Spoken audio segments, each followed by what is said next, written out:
तो स्टूडेंट आज हम स्टार्ट करेंगे कार्बन एंड कंपाउंड। ये इसका क्विक रिवीजन है, इसको आप एक बार पढ़ लीजिएगा, बाकी मैं आपको समझा रही हूँ।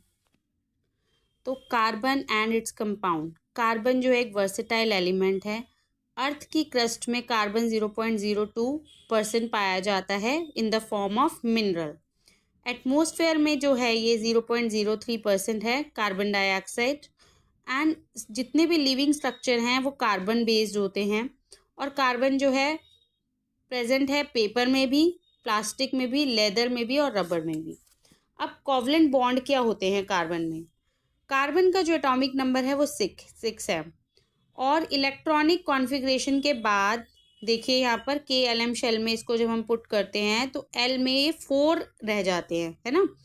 तो इसको नोबल गैस की जो स्टेट होती है उसको अटेन करने के लिए क्या होता है, या तो 4 इलेक्ट्रॉन गेन करने पड़ेंगे या 4 इलेक्ट्रॉन लूज करने पड़ेंगे।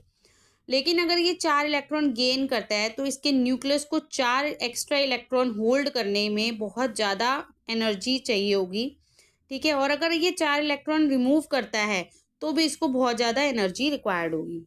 तो ये डिफ़िकल्ट है, इट इज़ डिफ़िकल्ट दस for an atom of carbon. इसलिए कार्बन के लिए बहुत मुश्किल है कि वो गेन करे या लूज़ करे इलेक्ट्रॉन को। तो कार्बन एटम क्या करते हैं, नोबल गैस बनाने के लिए शेयर करते हैं अपनी वैलेंस इलेक्ट्रॉन को। 4 इसकी वैलेंसी बन जाएगी क्योंकि 4 जो है इसके एल शेल में है और 4 इसको चाहिए या लूज़ करने के लिए इसकी 4 वैलेंसी हो जाएगी, ठीक है। दूसरे एटम के साथ ये क्या करेगा, शेयर करेगा अपनी valency. Atom of other element like hydrogen, oxygen, nitrogen, chlorine also show sharing of valency electron. तो ये किस किस के साथ करेगा, हाइड्रोजन, ऑक्सीजन, नाइट्रोजन, क्लोरीन, इनके पास भी शेयरिंग वैलेंसी होती है। Shared electron belongs to outer shell of both atoms.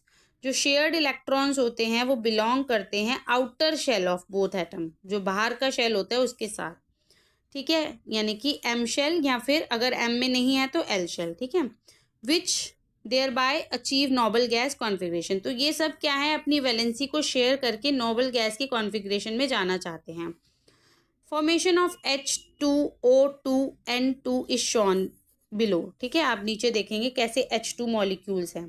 तो यहाँ देखिए हाइड्रोजन में पहला ही आपका एटम है, तो इसीलिए इसकी वैलेंसी क्या है, देखो 1 है। ये तो अभी जो इसका पहला शेल है, 3 शेल होते हैं ना हमारे पास,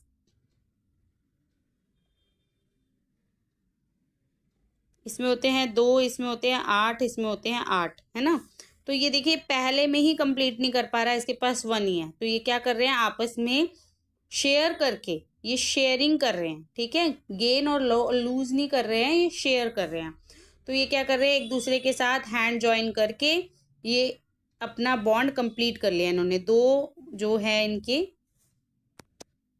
के शेल में 2 होना चाहिए उसको इसने कंप्लीट कर लिया, ठीक है। इलेक्ट्रॉन्स को 2 इलेक्ट्रॉन जो इनके के शेल में होने चाहिए वो उसको कंप्लीट कर दिया, ठीक है। तो यहाँ पर आप आगे आ जाओ। अगेन ऑक्सीजन को भी देख लो आप। ऑक्सीजन का जो है कितना है, 8 होता है। तो 8 में देखिए 2 तो पहले शेल में तो कंप्लीट हो जाएगा, है ना। 8 होता है ऑक्सीजन का, तो KLM, तो यहाँ पर 2 हो गया, यहाँ पर 6 हो गया। तो पहला तो कंप्लीट हो गया। अब यहाँ पर देखिए 6 है, इसको 2 की और ज़रूरत है, तो ये अपने ही एटम के साथ शेयर करेगा। तो यहाँ पर देखिए 2 और 2, ये इसको स्ट्रक्चर फॉर्मूला भी बोलते हैं, ठीक है। तो जब हमने एक करा था तो उसको सिंगल बॉन्ड बोलते हैं। अब जब हम यहाँ पर देखिए 2 हैं तो इसको डबल बॉन्ड बोलेंगे बिटवीन ऑक्सीजन एटम। फिर यहाँ पर आ जाइए नाइट्रोजन में। नाइट्रोजन का 7 होता है, तो देखिए 5 है यहाँ पर, और इसके पास भी यहाँ 5 है, और इसको 3 और चाहिए, तो ये ट्रिपल बॉन्ड बना रहा है। तो हम इसको ऐसे भी शो कर सकते हैं N, और ये जैसे ट्रिपल बॉन्ड बना रहा है तो बीच में हमने 3 लाइनें खींच दी, ठीक है। Triple bond between nitrogen atom. तो अब आप आगे देखो यहाँ पर क्या है, इसको इस तरह से भी हम शो कर सकते हैं। हाइड्रोजन है, ठीक है, H2O, तो ये क्या कर रहा है, O के तो 2 एटम उसको और चाहिए और हाइड्रोजन को 1 चाहिए, तो इन्होंने मिलके क्या बना दिया, H2O बना दिया। अब इधर देखिए CO2, ये दूसरे एलिमेंट के साथ जब ये बॉन्ड बना रहे हैं, शेयरिंग बॉन्ड, इसको बोलेंगे हम शेयरिंग बॉन्ड, ओके। दूसरे एलिमेंट के साथ बना रहे हैं। कार्बन है, कार्बन को कितना चाहिए था, 4 चाहिए था। ऑक्सीजन के पास कितना है, देखिए यहाँ पर ये इसने इसके साथ 2 के साथ बॉन्ड बनाया, इधर से 2 के साथ बॉन्ड बनाया, इसके पास इधर से 4 हो गए, इधर से 4 हो गए, ठीक है। इधर से इसके पास इसको 2 चाहिए थे, ये शेयरिंग बॉन्ड है, ठीक है। यहाँ पर कोई भी गेन नहीं हो रहा, कोई भी लॉस नहीं हो रहा। तो यहाँ पर इसके पास देखो 6 थे, 6 और 2 8 हो गए, यहाँ पर भी 6 थे, 6 और 2 8 हो गए, और ये कार्बन ने ऑक्सीजन के साथ बॉन्ड बना के गैस बना दी, ठीक है, नोबल गैस की उसमें आ गए। इधर ऐसे ही देखिए हाइड्रोजन सल्फाइड, तो ये हाइड्रोजन सल्फाइड है। सल्फर का एटॉमिक नंबर कितना होता है, 16, ठीक है, KLm 2 8 6। अब इसको देखो 2 की और ज़रूरत है, इसने हाइड्रोजन के साथ बॉन्ड बनाया, ठीक है, और हाइड्रोजन को 1 1 चाहिए था, ठीक है, हाइड्रोजन को 2 कंप्लीट करना था, इसको भी 2 कंप्लीट करना था, इसने 1 इस हाइड्रोजन से लिया, 1 इस हाइड्रोजन से लिया और हाइड्रोजन सल्फाइड बना दिया। अगेन यहाँ पे अमोनिया है, अमोनिया आपको पता है कि NH3, इसको 3 उसकी ज़रूरत होती है, ठीक है, 3 इलेक्ट्रॉन की ज़रूरत होती है। तो यहाँ पर देखिए हाइड्रोजन के साथ 1 इलेक्ट्रॉन, इधर हाइड्रोजन, 3 हाइड्रोजन के साथ इसने बॉन्ड बना के अपने आप को सेटिस्फाई कर लिया, ठीक है, और अमोनिया बना दिया। अब it is evident that number of shared pair of electron can be 1 2 और 3। तो जो इलेक्ट्रॉन हमने शेयर करे हैं वो 1 2 और 3 हो सकते हैं, है ना। Bond form by sharing of an electron pair between 2 atom is called covalent bond. तो ये जो शेयरिंग हो रही है ना, अभी हमने बात करी थी कि गेन और लॉस नहीं होता है, इसमें शेयरिंग होती है। तो जो ये शेयरिंग होती है इसको हम कोवलेंट बॉन्ड कहते हैं, ठीक है। तो पेपर में आ जाए what is a covalent bond, तो समझ जाना कि शेयरिंग ऑफ इलेक्ट्रॉन।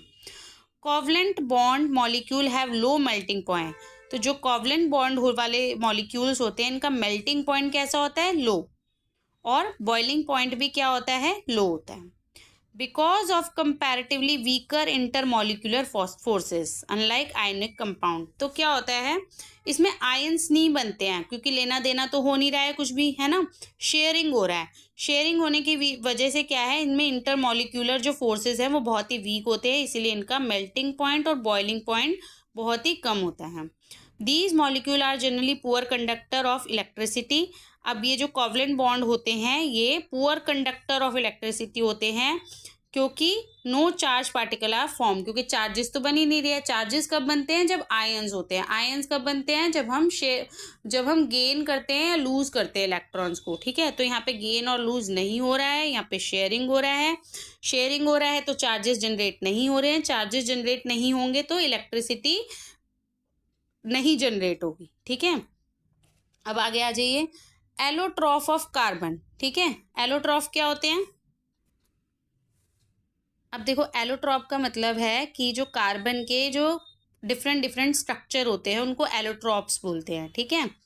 तो कार्बन डिफरेंट स्ट्रक्चर में पाया जाता है, तो यहाँ कुछ एग्जांपल दिए हुए हैं, डायमंड, ग्रेफाइट और फुलरेंस, ठीक है। तो ये तीनों अच्छे से याद होने चाहिए, इनमें से क्वेश्चन बनता है। Each of the carbon atom is bonded to 4 other atom of carbon.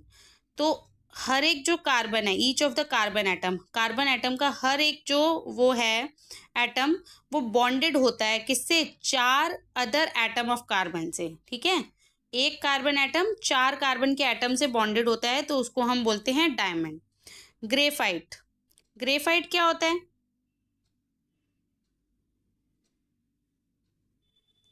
Graphite में क्या होता है, each of carbon atom is bonded to 3 other.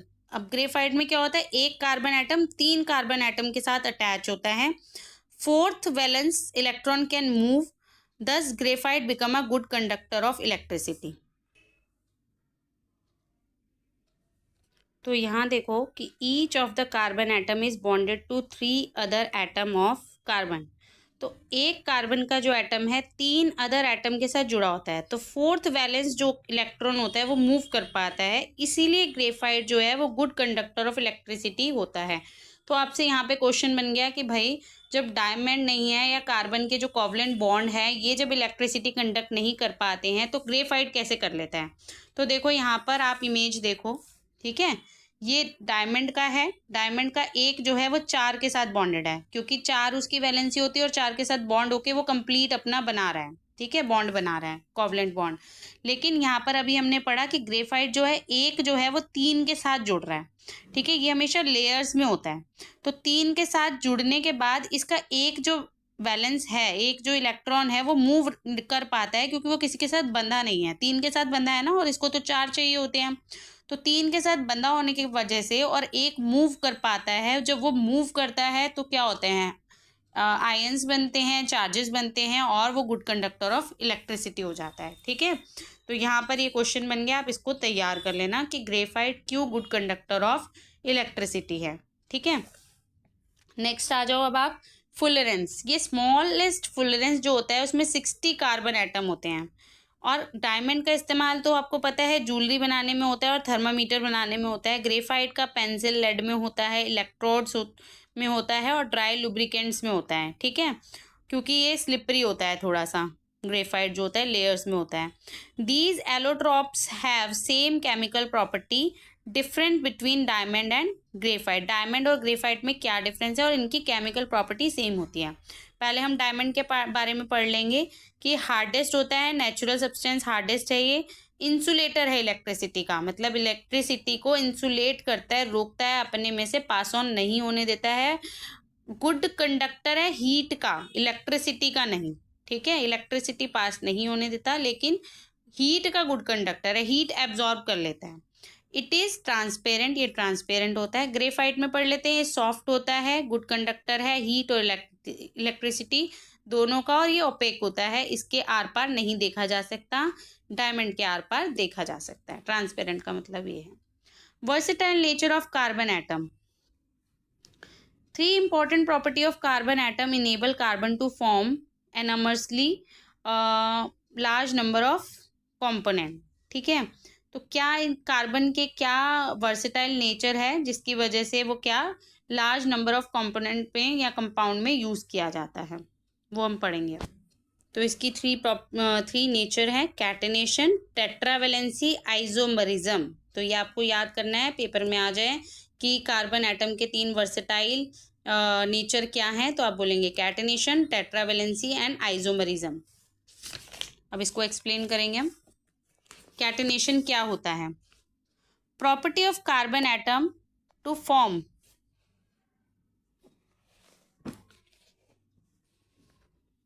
property of carbon atom to form bond with other atom carbon is called catenation। मतलब जो carbon है वो carbon के साथ जब बॉन्ड बनाता है तो इस प्रोसेस को क्या बोलते हैं हम, कैटेनेशन। जैसे कि carbon silicon form compound with hydrogen, silicon carbon जब हाइड्रोजन के साथ कॉम्बो बनाते हैं, कंपाउंड बनाते हैं अप टू 7 और 8 एटम ऑफ सिलिकॉन।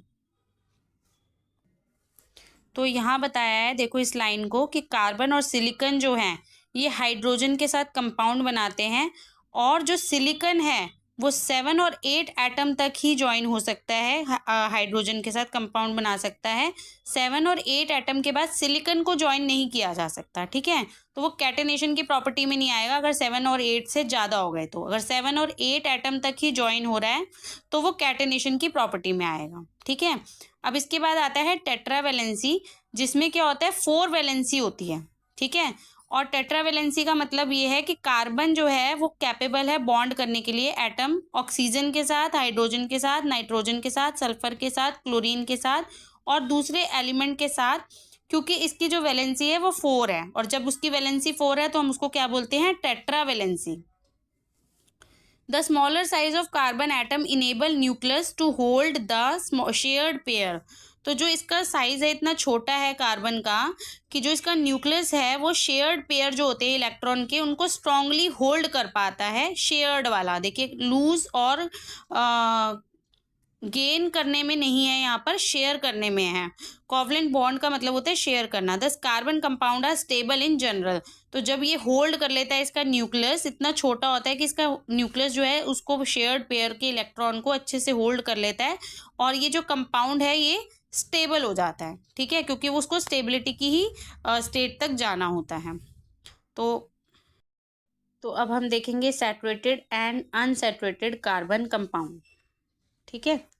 तो सैचुरेटेड और अनसैचुरेटेड क्या होते हैं? हाइड्रोकार्बन्स होते हैं, ठीक है। हाइड्रोजन और कार्बन का कंपाउंड होता है।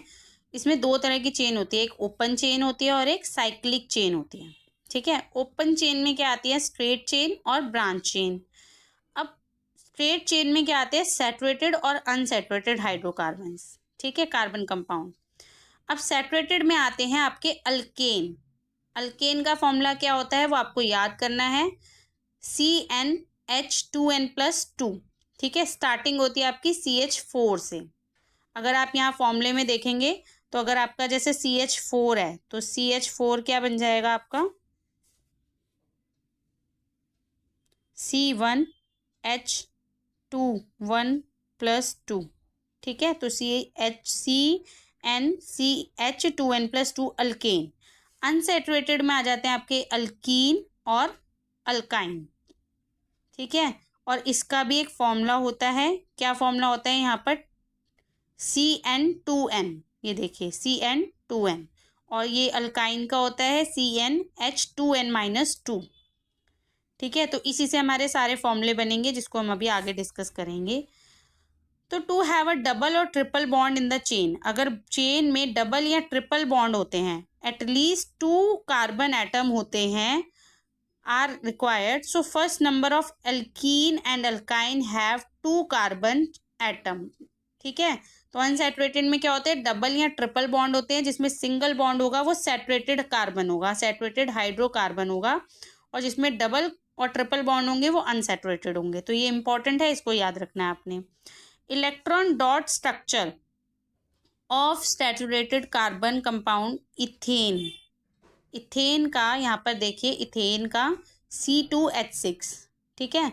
तो यहाँ पर डबल कार्बन है, ये देखो 2 कार्बन है, डबल बॉन्ड हो रहा है, यहाँ पर 3 हाइड्रोजन है यहाँ पर, ठीक है। तो ये क्या है? डॉट स्ट्रक्चर है।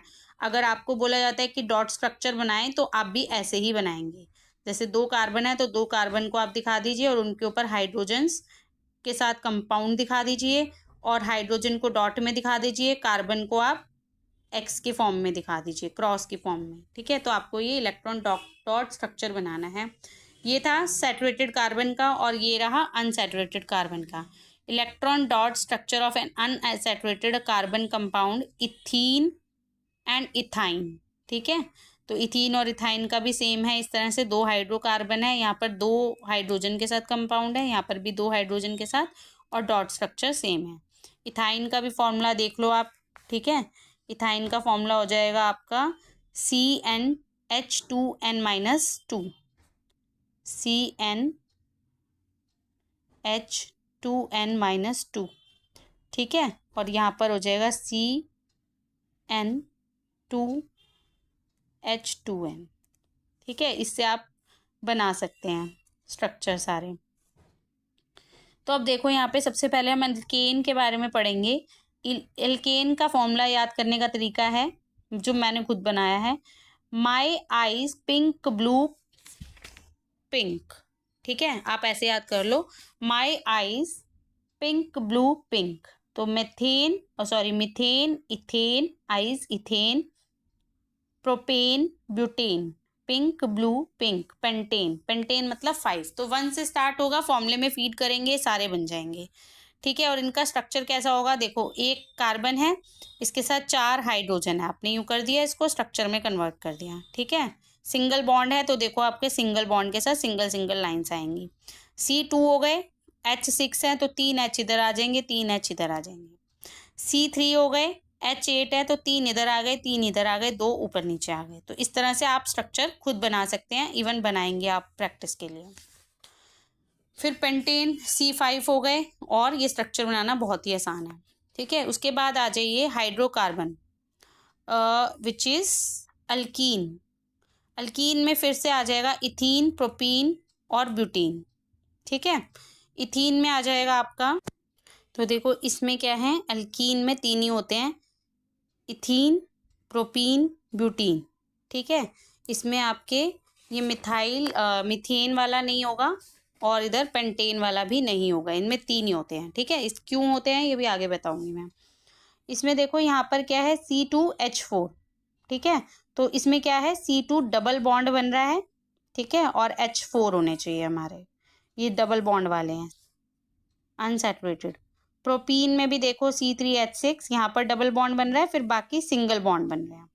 ब्यूटीन में क्या है, C4H8 है, यहाँ पर डबल बॉन्ड बन रहा है, फिर सिंगल बॉन्ड बन रहा है, लेकिन दो कार्बन के बीच में डबल बॉन्ड बन रहा है, जिसकी वजह से ये क्या है, अनसैचुरेटेड हाइड्रोकार्बन। अब आ जाओ अल्काइन में।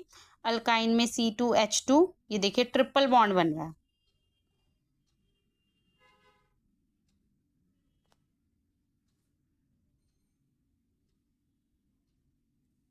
ठीक है, फिर यहाँ पे ब्यूटाइन में देखिए, प्रोपाइन में देखिए ट्रिपल ट्रिपल बॉन्ड बन रहे हैं, जिसकी वजह से हम इनको अनसैचुरेटेड हाइड्रोकार्बन बोलते हैं।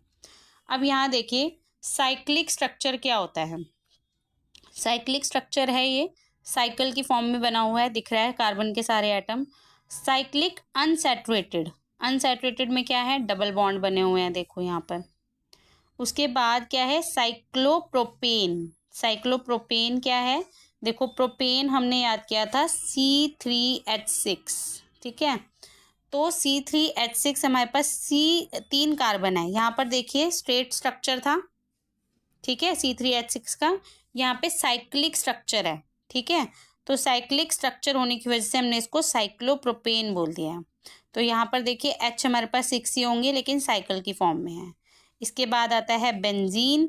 बेंजीन में देखिए क्या है, 1 2 3 4 5 6, C6 कितना होता है हमारा, बेंजीन, ये आ जाएगा आपका हेक्सीन में आ जाएगा एक तरह से, ठीक है, इसको हम बोलेंगे ये साइक्लिक स्ट्रक्चर जो है बेंजीन का, तो हेक्सीन नहीं कहेंगे इसको। एक्चुअली यहाँ पर देखो ये बेंजीन है, बेंजीन, इसका फॉर्मूला क्या है, C6H6।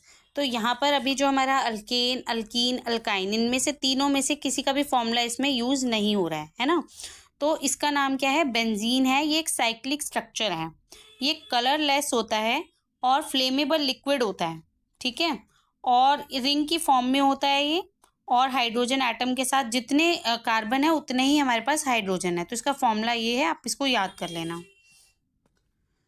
Structural isomer, these are the compound having identical molecular formula. इनका मॉलिक्यूलर फॉर्मूला सेम होता है पर स्ट्रक्चर अलग होता है, इसलिए हम इसको आइसोमर बोलते हैं। तो isomer of butane and pentane देखेंगे अब हम, ठीक है। तो यहाँ पर देखो ये ब्यूटेन है, ब्यूटेन में कितना होता है, C4 होता है, और हमने इसका स्ट्रक्चर कैसा बना दिया, इस तरह से बना दिया, तो ये आइसोब्यूटेन कहलाएगा, ठीक है, ये बात याद रखनी है। उसके बाद पेंटेन का देखेंगे C5 होता है, और इसका स्ट्रक्चर अगर इस तरह से बना देंगे तो आइसोब्यूटेन, और अगर इस तरह से स्ट्रक्चर होगा इसका तो इसको बोलते हैं नियोपेंटेन, सॉरी ब्यूटेन बोल दिया मैंने, आइसोपेंटेन, ठीक है, पेंटेन, आइसोपेंटेन और नियोपेंटेन, ये याद रखेंगे आप, ठीक है। इसके अलावा एक और चीज़ है इसमें, तो अभी हमने आइसोब्यूटेन के बारे में पढ़ा, आइसोपेंटेन के बारे में पढ़ा, ठीक है, क्योंकि 4 एटम है कार्बन के तो ये आइसोब्यूटेन कहलाएगा। तो इसको और थोड़ा डिटेल में पढ़ते हैं। देखो यहाँ पर हमारे पास एक है प्रोपेन, ठीक है, जिसका फॉर्मूला क्या होता है, C3H8। तो अगर हम इसको स्ट्रक्चर फॉर्मूले में कन्वर्ट करेंगे स्ट्रेट चेन में, तो देखो C3 है हमारे पास और हमने H8 को इधर शिफ्ट कर दिया, लगा दिया जहाँ जहाँ हमें रिक्वायरमेंट थी, ठीक है, इस तरह का स्ट्रक्चर बना दिया हमने। अगर हम इसे 2 मिथाइल प्रोपेन में कन्वर्ट करते हैं, ठीक है, यानी कि इसकी चेन को थोड़ा सा हम सर्कुलर में डालते हैं या ब्रांच में डालते हैं, तो कैसा बनेगा। तो अब देखो मिथाइल है, तो मिथाइल यानी कि मीथेन की प्रॉपर्टी भी होगी इसमें, और ये हमारा आइसोब्यूटेन बन जाएगा, ठीक है। तो आइसोब्यूटेन में हमारे पास क्या हो जाएंगे, क्योंकि मिथाइल है यहाँ पर, तो हमारा इसका फॉर्मूला होता है C4H8, ठीक है। अब यहाँ पर देखो हमारे पास कार्बन के कितने एटम है, C4, ठीक है, 1 2 3, यहाँ पे ब्रांच में आ गया C, और H हमारे पास 8 हो जाएगा, जो हमारे फॉर्मूले के अकॉर्डिंग है यहाँ पे C2H2N, है ना, नहीं CnH2n। तो यहाँ पर देखो इसमें हमने यहाँ पर H जहाँ जहाँ पे रिक्वायर्ड था वहाँ पे शिफ्ट कर दिया। अब इसका अगर हम फॉर्मूला बनाएंगे तो क्या बनेगा, देखो CH3 यहाँ पे आ गया मिथाइल, ठीक है, CH3 हमारे पास मीथेन होता है, CH3 आ गया, CH3 क्या होता है हमारे पास, मिथाइल ग्रुप होता है, ठीक है। आपके बुक में इसको और अच्छे से एक्सप्लेन नहीं किया गया है, बस थोड़ी सी इन्फॉर्मेशन के लिए मैं आपको बता रही हूँ ये चीज़। CH3 हमारा क्या होता है, मिथाइल ग्रुप से बिलोंग करता है। तो यहाँ पर CH3 देखो इधर CH3, राइट, यहाँ पर भी हमारे पास CH3। तो यहाँ पर हमने एक CH3 लगाया, एक CH3 लगाया, इधर हमारे पास एक CH है, इधर देखो स्ट्रक्चर में, और एक CH3 है ये वाला। तो हमने बीच में क्या करा, इसके आगे भी CH3 है, पीछे भी CH3 है, और यहाँ पर क्या है हमारे पास CH, और इसके साथ में क्या है CH3। तो ये एक आइसोब्यूटेन बन गया है, जिसका नाम क्या है 2-मिथाइल प्रोपेन। ठीक है, मिथाइल ग्रुप से हमारे पास ये 2 हैं, CH3 और CH3। ये आपका इसका स्ट्रक्चर बन गया। इसको और फॉर्मूले में भी लिखना हो तो हम इसको ऐसे लिखेंगे, पहले स्ट्रक्चर बनाएंगे और जो स्ट्रक्चर हमें शो कर रहा है उसी से हम फॉर्मूला बना लेंगे। ओके, अब यहाँ पर भी देखो स्ट्रक्चर है ये हमारे पास CH3, इधर भी CH3 है, इधर भी CH3 है, तो ये बीच में क्या है CH2 है। तो हमने इसी से फॉर्मूला बना लिया CH3 और ये CH2। ये बोथ जो है प्रोपेन और 2-मिथाइल प्रोपेन जो है ये फ्यूल के लिए यूज़ होते हैं। ठीक है, और क्लीन फ्यूल होता है ये हमारा। और दूसरा, ये लंबी लंबी चेन बनाने के लिए इस तरह का इस्तेमाल किया जाता है कार्बन एटम की, और डिफरेंट डिफरेंट स्ट्रक्चर से डिफरेंट डिफरेंट एलिमेंट बनाए जाते हैं, इसीलिए हम इन चेन का इस्तेमाल करते हैं। ठीक है, आपकी बुक में ज़्यादा एक्सप्लेन नहीं है अच्छे से। आगे आ जाओ अब हमारे पास। अब आते हैं हमारे पास, यहाँ पे हमने पढ़ लिया structure isomer, hetero atom and functional group. Hetero atom and functional group क्या होते हैं, हाइड्रोकार्बन चेन में एक या ज़्यादा हाइड्रोजन एटम जो होते हैं वो रिप्लेस किए जाते हैं दूसरे एटम से। ठीक है, in accordance with their valency, उनकी वैलेंसी के अनुसार। तो उन एलिमेंट्स को हम कैसे करेंगे ये देखेंगे। तो यहाँ पर जब हम हाइड्रोजन को चेंज करते हैं Cl मतलब क्लोरीन या ब्रोमाइन से, तो क्लोरीन और ब्रोमीन जो है ये हैलो ग्रुप से बिलोंग करते हैं, इसको हम बोलते हैं क्लोरो या ब्रोमो। ठीक है, तो हम कार्बन के बॉन्ड के साथ क्या लगा देंगे, Cl या फिर B लगा देंगे। ठीक है, Br ब्रोमो, और या फिर I लगाएंगे। I क्या होता है वो बताती हूँ। तो I आयोडीन हो गया। ठीक है, अब यहाँ ऑक्सीजन में आ जाइए। ऑक्सीजन में हम क्या करते हैं, एल्कोहल, एल्डिहाइड्स, केटॉन्स, कार्बोजाइलिक एसिड। ठीक है, एल्कोहल में हम OH कनेक्ट करते हैं, एल्डिहाइड में हम CHO कनेक्ट करते हैं, केटॉन में हम CO कनेक्ट करते हैं, और कार्बोजाइलिक एसिड में COOH ऐड करते हैं। तो ये आपको लर्न करनी पड़ेगा पूरा। अब replace hydrogen is called hetero atom. ठीक है, अगर हम हाइड्रोजन को रिप्लेस करते हैं तो वो क्या बन जाता है, हेट्रो एटम बन जाता है। These hetero atoms and the group containing them impart chemical properties. ये क्या करते हैं, अपनी केमिकल प्रॉपर्टी को इम्पार्ट करते हैं टू कंपाउंड, उस कंपाउंड को, and hence is called a functional group, और इसलिए इसको फंक्शनल ग्रुप कहा जाता है। अब आ जाइए होमोलोगस सीरीज क्या होती है, ये बहुत बार क्वेश्चन आया हुआ है। होमोलोगस सीरीज क्या है, ये एक सीरीज होती है कंपाउंड की जिसमें सेम फंक्शनल ग्रुप होता है, substitute for hydrogen in the carbon chain, और वो हाइड्रोजन को सब्स्टिट्यूट करता है। ठीक है, एक सीरीज ऑफ कंपाउंड है जिसका सेम फंक्शनल ग्रुप सेम होता है, और वो हाइड्रोजन को सब्स्टिट्यूट करता है कार्बन चेन में। फॉर इंस्टेंस आप एल्कोहल में देखोगे तो देखो CH3OH। ठीक है, OH, यहाँ पर एक हाइड्रोजन को उसने क्या करा, रिप्लेस कर दिया किससे, OH से।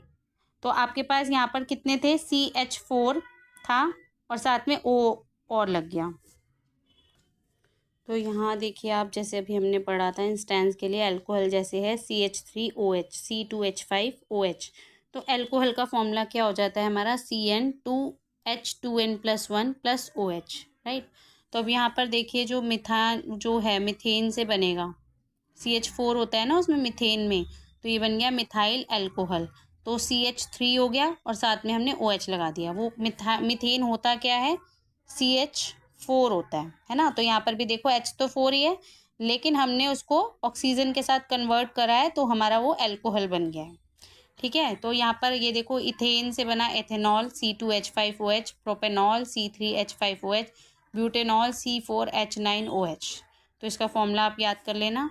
अब यहाँ पर देखो अगली लाइन में इसने बोला हुआ है 10 successive member differ by CH2 unit and 14 unit of mass. इस बात का क्या मतलब है, जैसे क्या होता है पेंटेन से ना पेंटाइल बनता है, ठीक है। अब जैसे मीथेन से मिथाइल बना, ऐसे पेंटेन से पेंटाइल बनता है। तो यहाँ पर देखो इसका नंबर क्या होता है C5H12 होता है। तो हम क्या करते हैं, इसके आगे CH3 लगा दिया हमने, पीछे CH3 लगा दिया, बीच में हमने सक्सेसिव नंबर क्या लगा दिए, मेंबर क्या लगा दिए CH2 जो हमने स्ट्रक्चर बनाया था, पीछे भी हमने डिस्कस किया था इसके बारे में, ठीक है। ये हमने पीछे भी स्ट्रक्चर को डिस्कस किया था। तो इस स्ट्रक्चर को वो बोल रहा है कि CH2 से सक्सेसिव हो जाता है, 14 यूनिट ऑफ मास इसमें हो जाता है। तो मॉलिक्यूलर मास निकालोगे तो यही आएगा। The chemical property are imparted by the functional group member have similar chemical property. तो जो ये फंक्शनल ग्रुप अपनी प्रॉपर्टी देते हैं उसको केमिकल प्रॉपर्टी देते हैं, but the member different physical property. तो लेकिन उनकी क्या होती है, फिजिकल प्रॉपर्टी अलग हो जाती है। फिजिकल प्रॉपर्टी में vary among the member of homologous series due to difference their molecular mass, क्योंकि उनके मॉलिक्यूलर मास अलग हो जाते हैं, जिसकी वजह से उनकी होमोलोगस सीरीज में फिजिकल प्रॉपर्टी अलग हो जाती है। मेल्टिंग और बॉइलिंग पॉइंट इंक्रीज होता है क्योंकि इनका मॉलिक्यूलर मास इंक्रीज होता है, इसलिए मेल्टिंग और बॉइलिंग पॉइंट भी इंक्रीज हो जाता है। तो होमोलोगस सीरीज के बारे में 4-5 बातें आपको लर्न करनी है। इसके बाद आ जाओ, तो अब हम पढ़ेंगे नोमेनक्लेचर ऑफ कार्बन कंपाउंड, ठीक है।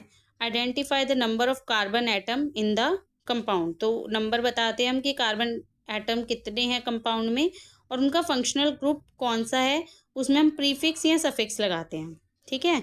तो यहाँ पर देखो एल्कीन होता है तो ईन सफिक्स लगाते हैं हम, ठीक है। अल्काइन होता है तो आइन लगाते हैं, आइन YNE। एल्कोहल होता है तो ऑल लगाते हैं, जैसे भी हमने पीछे पढ़ा था एथेनॉल, प्रोपेनॉल, ब्यूटेनॉल, है ना। एल्डिहाइड्स होते हैं तो AL लगाते हैं, केटॉन्स होते हैं तो ऑन लगाते हैं, ठीक है। और कार्बोजाइलिक एसिड होते हैं तो ओइक एसिड लगाते हैं, जैसे एथेनोइक एसिड, ठीक है। क्लोरीन होता है तो क्लोरो, तो इसको हम जैसे बोलेंगे क्लोरोमीथेन को, तो हम बोलेंगे मिथाइल क्लोराइड, ठीक है। इथेनोइक एसिड, प्रोपेनोन, अगर हम आगे ONE लगाते हैं तो इसमें प्रोपेनाल हो जाएगा, AL लग जाएगा, ठीक है। तो इस तरह से हम सफिक्स को ऐड करते हैं और फाइनल इज रिमूव्ड, हम रिमूव कर देते हैं फ्रॉम द नेम। जैसे मेथेनॉल है ये, ठीक है, मिथेनॉल है ये, तो हमने मिथेन में से हटा दिया और OL लगा दिया, ठीक है। तो ये बात थोड़ी सी याद रखनी है।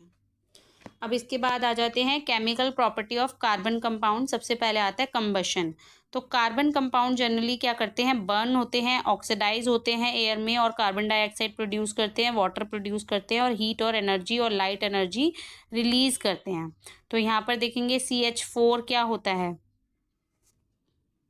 CH4 होता है मीथेन, इसमें हमने ऑक्सीजन डाला, देखो कार्बन डाइऑक्साइड बना और वाटर बना, हीट और लाइट बनी।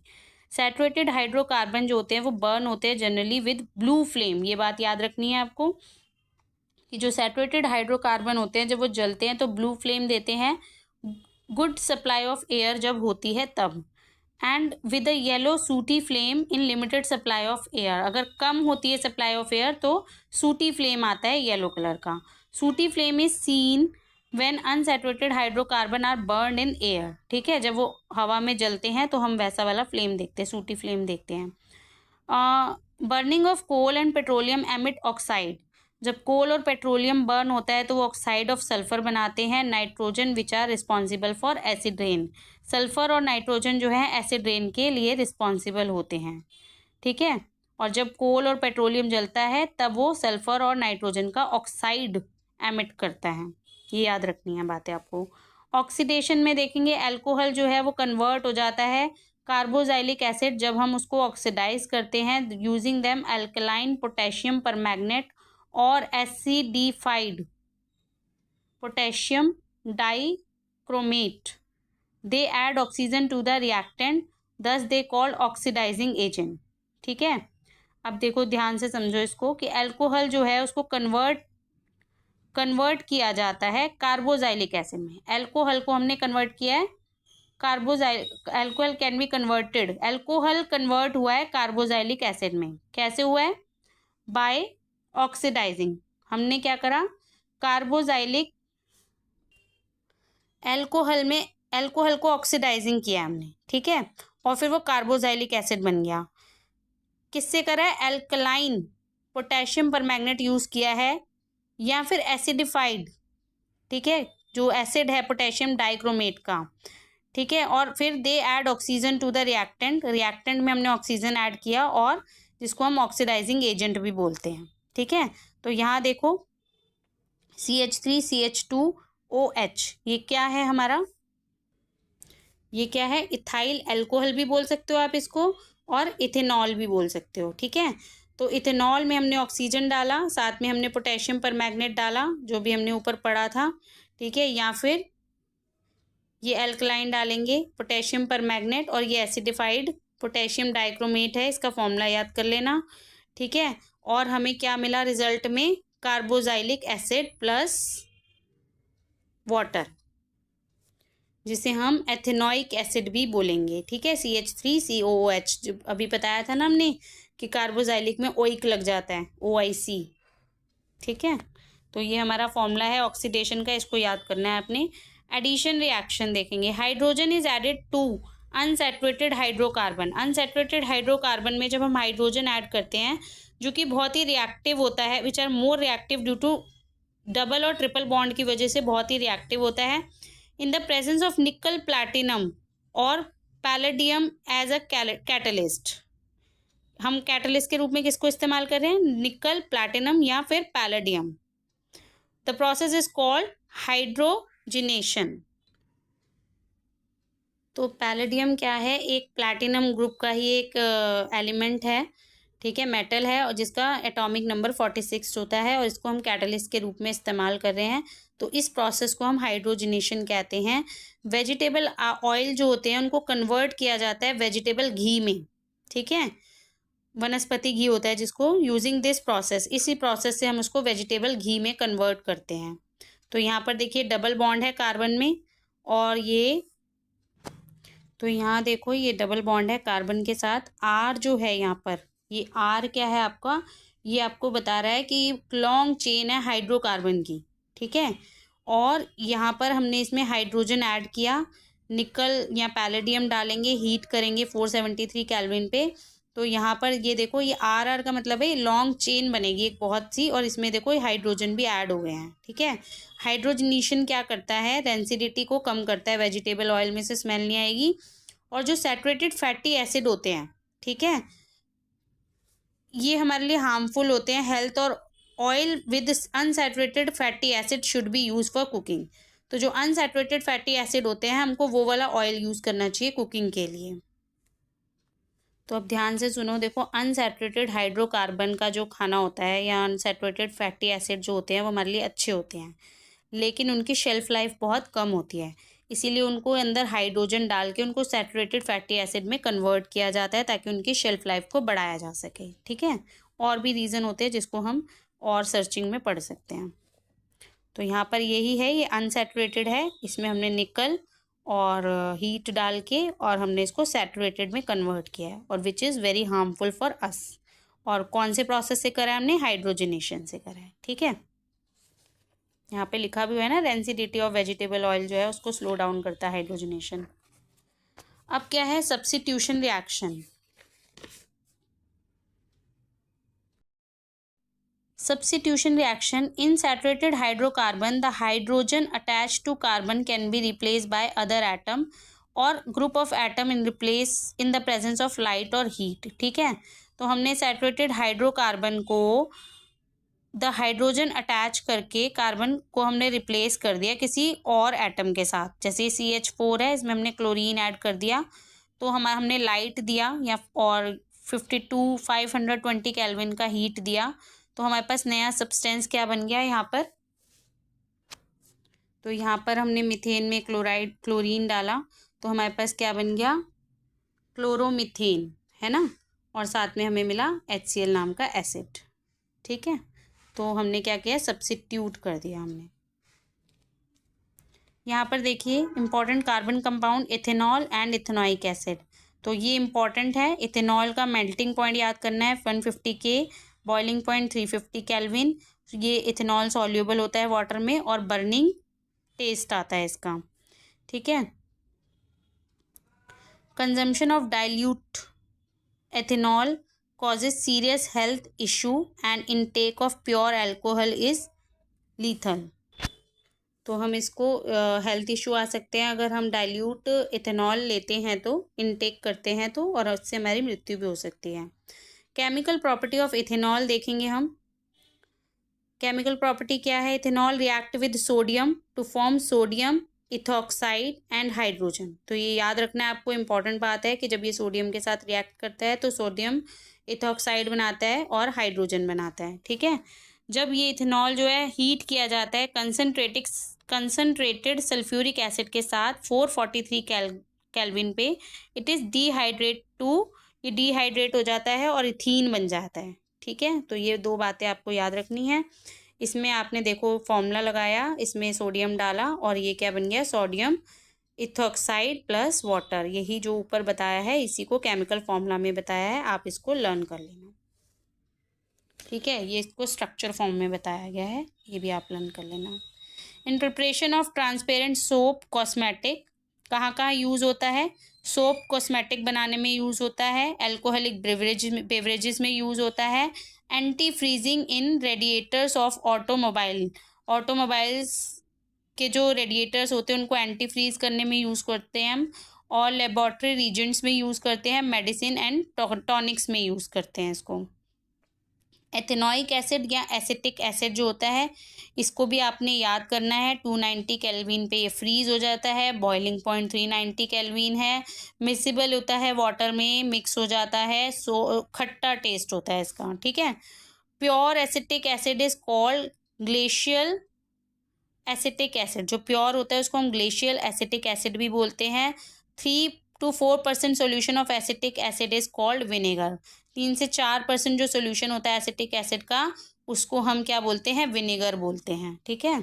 सिरका जो हम चाउमीन में भी यूज़ करते हैं। अब ये रिएक्ट किसके साथ करता है एथेनोइक एसिड? सोडियम के साथ।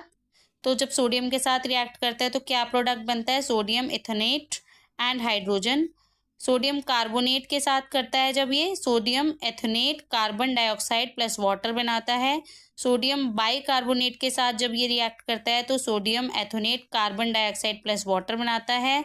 एथेनॉल के साथ जब ये करता है in the presence of concentrated sulphuric acid तो ये ईस्टर या और वाटर बनाता है। ईस्टर क्या होता है? इत्र होता है जिसमें से खुशबू आती है, ठीक है। तो ये सारे केमिकल फॉर्मूले हैं इन सबके कि किसके साथ रिएक्ट करके क्या केमिकल बनता है, वो केमिकल आपको याद करना है। ईस्ट्रिफिकेशन क्या होता है? Carboxylic acid react with, carboxylic है ना एथेनोइक एसिड, OIC लगा हुआ है ना इसमें, तो ये जब रिएक्ट करता है अल्कोहल के साथ, यहाँ पर देखो यहाँ पर लिखा है ना सल्फ्यूरिक एसिड, ठीक है, एथेनॉल के साथ, ये क्या है? अल्कोहल है। जब ये अल्कोहल के साथ रिएक्ट करता है तो few drops of concentrated sulphuric acid भी हम इसमें कैटलिस्ट के रूप में डालते हैं, जिससे क्या होती है? स्वीट स्मेलिंग आती है कंपाउंड की, जिससे हम ईस्टर बोलते हैं। तो ये क्या है? R तो आपको पता है कार्बन चेन है, तो आप इसका फॉर्मूला याद करना। हाइड्रोलिसिस क्या होता है? On heating with N acid और अ बेस। जब हम किसी एसिड या बेस के साथ इसको गर्म करते हैं, the Easter form back the original alcohol.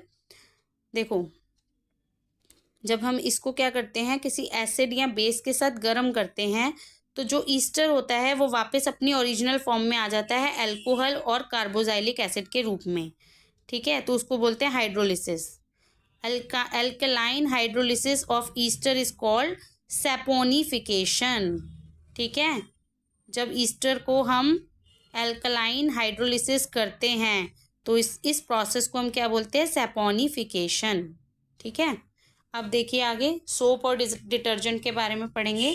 Soap एक सोडियम होता है, पोटेशियम सॉल्ट होता है कार्बोजाइलिक एसिड का, जिसमें बहुत लंबी चेन होती है, ठीक है। ये देखिए C15H31 इतनी लंबी चेन है, ठीक है।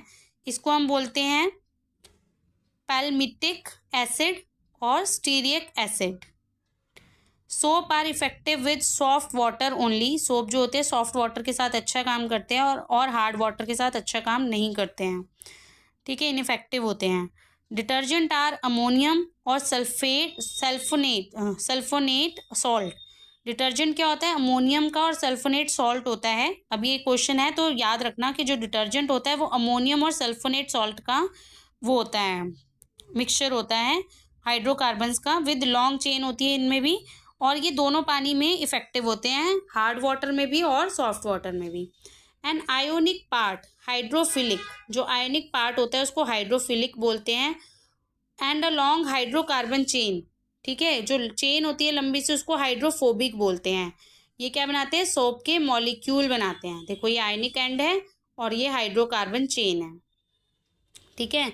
तो जो चेन है उसको क्या बोलते हैं हम? हाइड्रोफोबिक, और जो ये है आयनिक एंड इसको हम क्या बोलते हैं? Hydrophilic. Cleaning action of soap. अब सोप कैसे करता है क्लीनिंग? तो जो ज़्यादातर डर्ट होती है ना वो ऑयली नेचर की होती है, एंड द हाइड्रोफोबिक एंड, तो जो डर्ट होती है वो हमारी ऑयली नेचर की होती है, and the hydrophobic and attach itself with the dirt.